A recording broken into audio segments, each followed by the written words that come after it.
আসলে গায়েবের কিচ্ছু জানি না। আমরা তো সাধারণ একজন কোনা এমনি আপনার সাথে তালে তাল মিলে আপনার এই দেশের মধ্যে থাকি। আমাদের জেলখানার ভিতরে একজন পয়গম্বর আছেন, নাম হলো দানিয়েল আলাইহিস সালাতু ওয়াস সালাম। ওই দানিয়েল আলাইহিস সালাতু ওয়াস সালামের কাছে গেলে আপনার স্বপ্নের কথাও বলতে পারবে আর স্বপ্নের ব্যাখ্যাও দিতে পারবে। ঠিক আছে, বাজানকে নিয়ে আসুন। দানিয়েল আলাইহিস সালাতু ওয়াস সালামকে যখন জেলখানা থেকে বের করা হলো তখন সবাই মিলে দানিয়েল আলাইহিস সালাতু ওয়াস সালাম বললেন, আমি একা জেলখানা থেকে বের হব না, আমার সাথে যারা জেলখানার মধ্যে আছে সকলকে একসাথে বের করে দাও। বাদশার কাছে যাওয়া হলো। বাদশাকে বললো, বাদশা আপনি একটা স্বপ্ন দেখছেন।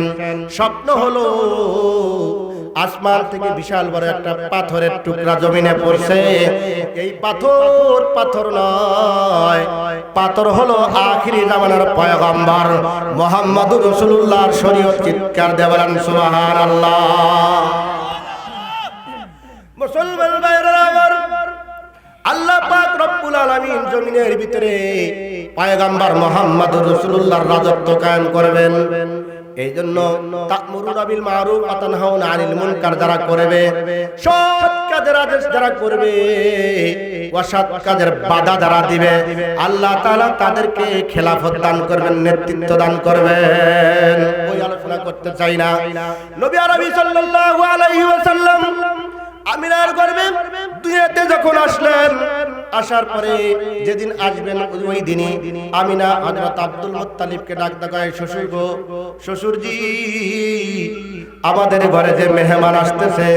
এর আগে যে ঘটনা আরেকটা ঘটে গেছে, আব্দুল্লাহ মুহাম্মদুর রাসূলুল্লাহকে আমিনার পেটে রাইখা বলছে, ও আমিনা, আমিনা রে, ও আমিনা মেহেরবানি করে দুইটা কথা শোনো। মেহমান যত দামি হয়, মেহমান যত দামি হয় তার বাজার ঘাট তত দামি হয়। ঠিক না ঠিক? মেহমান যত বড় হয় বাজারও কি হয়? তত গরম হয়। ঠিক কিনা জোরে কোন? আমি দেখতেছি আমাদের ঘরে যে মেহমান আসতেছে, মেহমান সাধারণ কোনো মেহমান নয়, মেহমানটা হলো আল্লাহর হাবিব মুহাম্মদুর রাসূলুল্লাহ। ও আমিনা, আমরা যদিও গরিব, আমাদের ঘরে তেমন কোনো ব্যবস্থাপনা নাই। আমিনা মেহেরবানি করে আমি তোমার কাছে আমানত রাইখা আমি একটু শামসিনিয়ার দিকে দেশে গিয়া ব্যবসা করব, আবার এই মেহমানের জন্য ভালো বাজার করব। পয়গম্বর এখনো দুনিয়াতে আসেন নাই। আব্বা চলে গেলেন ব্যবসা করার জন্য ইয়াসরাবের কাছে গিয়া, মদিনাতুল মুনাওয়ারার জায়গায় ইয়াসরাবে গিয়া আব্বা অসুস্থ হয়ে গেলে ওখানে মৃত্যুবরণ করলেন। লম্বা ঘটনা। ওখান থেকে আমি আব্দুল্লাহ যখন মৃত্যুবরণ করে শেষ হয়ে গেলেন, আমিনা ডাক দেয়, ও শ্বশুরজি আব্দুল মুত্তালিব শোনেন। আবার বলে হয় আজকে যে মেহমান দুনিয়াতে আসতেছে, মেহমানটা হবে আজকেই মনে হয় আসবে, কিন্তু আব্বা গো, আব্বা আমাদের ঘরে তো কোনো ব্যবস্থাপনা নাই। আব্বা ঘরের ভিতরে কুপি বাতি জ্বালাবো, দোয়াত বাতি জ্বালাবো, সেই ব্যবস্থাপনাও নাই। একটু তেল যদি হতো তাহলে ভালো হতো, তেল যদি হতো ভালো হতো, বাতি জ্বালান যাইতো। আব্দুল মুত্তালিব ডাক দেয়, তুমি টেনশন করো না, আমি তেলের খোঁজে বের হয়ে গেলাম। আমিনা ঘরের মধ্যে ঢুকলেন। আব্দুল মুত্তালিব খুব এদিক সেদিক দৌড়াদৌড়ি শুরু করে দিলেন, কোথাও কোনো তেলের ব্যবস্থা করতে পারলেন না। সাধুনি রাত্রি, ওই রাত্রিতে আমিনা চৌকাটের কাছে বৈশা যখন শ্বশুর যখন আসলো না, আমিনা তখন ঘরের মধ্যে চলে গেলেন। চলে যাওয়ার পরে আল্লাহ রাব্বুল আলামিনের কাছে দিন আবেদন করে, আল্লাহ তোমার হাবিব যেদিন দুনিয়াতে আসবে আমি দিন থাকতে আইনো। রাত্রি আবেদন করে, রব্বুল আলামিন তোমার হাবিব যে যখন দুনিয়াতে আসবে আমি রাত্রির মধ্যে যেন আসে, রাত কা আমার মধ্যে, দিন কা আমার মধ্যে। আল্লাহ রব্বুল আলামিন এমন একটা টাইমে দুনিয়াতে পাঠাইছেন রাসূল দুনিয়াতে এমন একটা টাইমে আসছে যখন পৃথিবীর রাত্রি কাইটে যখন সকালবেলা সূর্য উদিত হবে, তুলুস শাম, যখন সূর্য উদিত হওয়ার সময় রাত্রি যখন কাইটা আলোকিত হয়ে গেছে, না রাত না দিন, তার মানে পয়গম্বর দুনিয়াতে এসে বুঝাইছেন দুনিয়াতে জুলুমের দিন শেষ, দুনিয়াতে আর কোনো জুলুম থাকবে না, অত্যাচার থাকবে না, নির্যাতন থাকবে না। আল্লাহ রাসূল দুনিয়াতে আসতেছেন। আব্দুল মুত্তালিব এদিক সেদিক ছোটাপেটা ঘোরাফেরা করে যখন তেলের ব্যবস্থা করতে পারলো না, দেখে আমিনা ঘরের চৌকাটে নাই। আব্দুল মুত্তালিব এবার ওই খানায় কাবার গেলাপ ধইরা চৌকাট ধইরা ডাক ডাক রব্বুল আলামিন, যেদিন তোমার পয়গম্বর দুনিয়াতে আসতেছে ওই দিন ঘরে একটু বাতির ব্যবস্থাও করতে পারলাম না। আব্দুল মুত্তালিব এই কথা বলার সঙ্গে সঙ্গে খানায় কাবার ছাদের উপরে তাকায়া দেখে, খানায় কাবার ছাদের উপর তাকায়া দেখে আসমান থেকে বিশাল বড় একটা আলো ওই খানায় কাবার ছাদের উপর পড়ছে, ওখান থেকে সোজা আমিনার ঘরে চলে গেছে। আমিনা দুঃখ প্রকাশ করতেছে, আব্বা আপনার নাতি দুনিয়াতে আসলো, কিন্তু দুঃখের বিষয় হলো এমন একটা সময় দুনিয়াতে আসলো কিন্তু দুনিয়াতে আসার পরে আব্বাকে দেখতে পারলো না।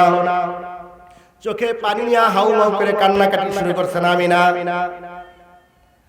আল্লাহ রাব্বুল আলামিন ডাক কয়, আলাম ইয়াজিদিকা ইয়াতীমান ফাআওয়া,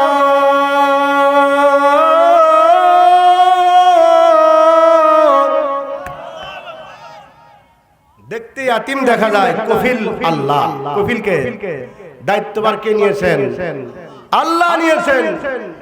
আমি ডাক ডাকাই, আব্বা এই সন্তানের বাবা যদি বাইসা থাকতো হাত ধইরা ও কাজের বাজারে নিয়ে যাইতো, মক্কার অলিতে গলিতে নিয়ে যাইতো। বাবা যেহেতু বাইসা নাই, এই সন্তানকে নিয়ে ঘুরানোর মতো আর কেউ নাই। আল্লাহ ডাক দাও, আমিনা টেনশন করো না, টেনশন করো না, মন খারাপ করো না, তোমার এই সন্তানকে আমি আল্লাহ তাআলা হাত ধরে টান দিব, এক আসমান দুই আসমান তিন আসমান চতুর্থ পঞ্চম ষষ্ঠ সপ্তম আকাশ পার করে দিয়া আমি আল্লাহ আরশে মহল্লাদা ঘুরাইয়া তোমার বাচ্চাকে ঘরে ফিরাইয়া দিব। দিছেন না দেন নাই? দিছেন না দেন নাই? এই দিছেন না দেন না? জোরে কোন দিছেন?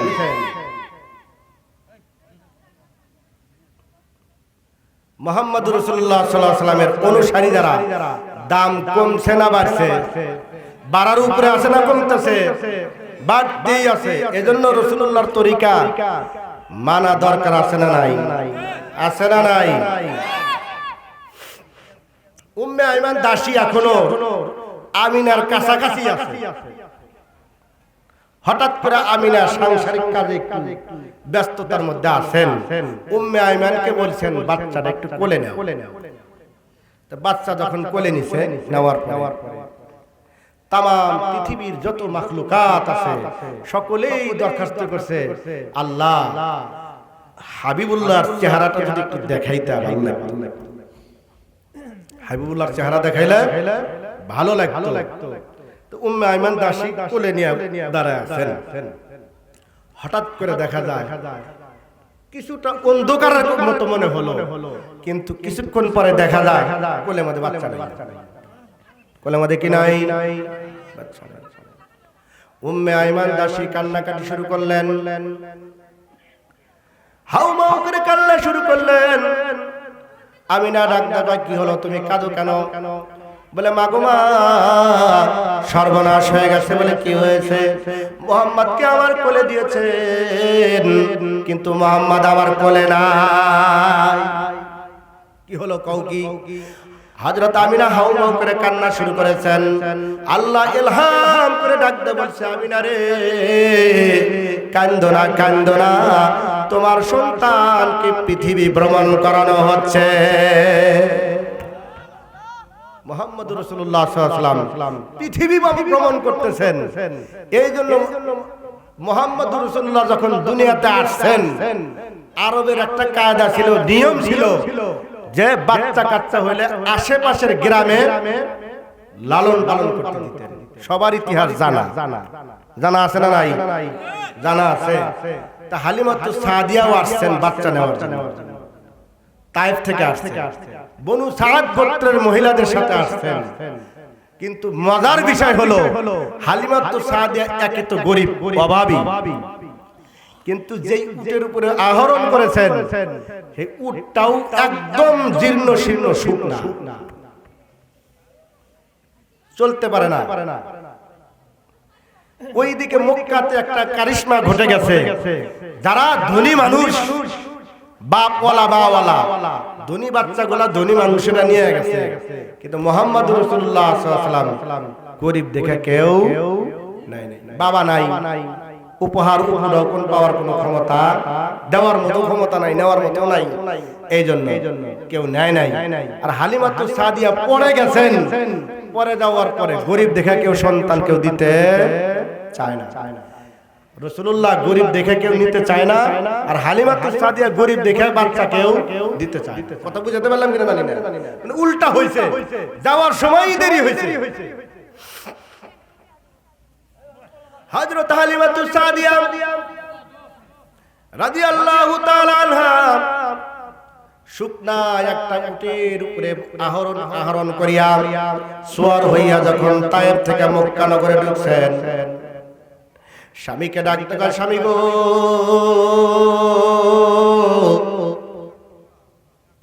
আমি গরিব বলে কেউ বাচ্চা দিতে চায় না, মুহাম্মদুর রাসূলুল্লাহ গরিব বলে কেউ বাচ্চা এই মুহাম্মদকে কেউ নিতে চায় না।